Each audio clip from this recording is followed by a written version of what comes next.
I started working on a pig farm because I knew my agricultural knowledge. I hoped I would never see a pig again, but it didn't happen.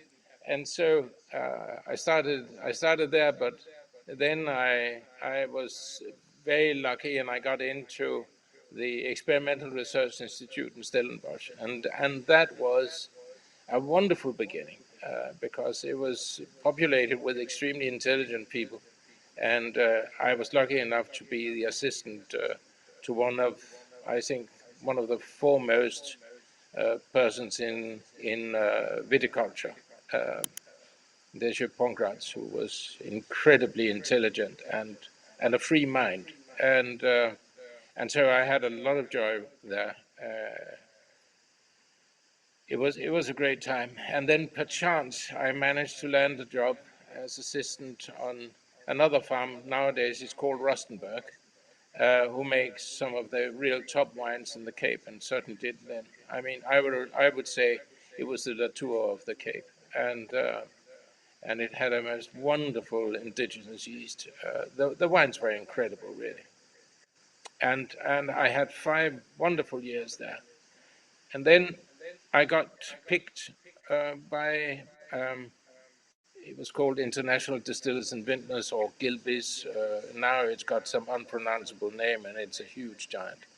Um, but then it was then it was really still a civilized wine company, and um, and they asked me to go to Bordeaux initially to run a small estate for them, but then it became 72, 73, and they were very bad years.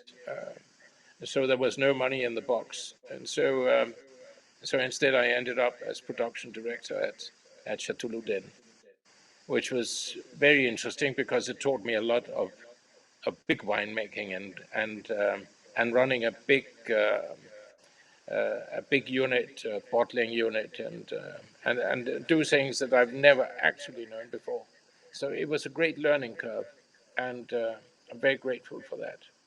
Then You settled, then things settled down at a chateau in the Grave, and they never stopped.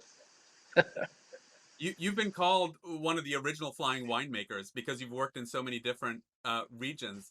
Can you tell us a little bit Yeah. about what brought you to all these different regions, and is that an apt description uh, of you, flying winemaker?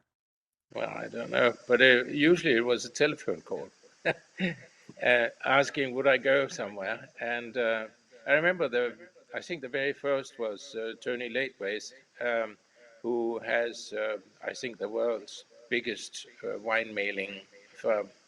Uh, he was is a fantastic person, and so we went to Bulgaria together. Bulgaria was then still communist, and exporting most of their wines to out of out of the union, um, and so in fact it was run by 3 very intelligent and free-minded people. Um, it was a joy to work with them, but it was also to begin with an uphill struggle until they realized what we were doing and trying to get them to do. In the end, I managed to have the young winemakers sent to Australia to learn much more about the, shall we say, the technical side of winemaking, and suddenly they have a stream of extremely competent winemakers.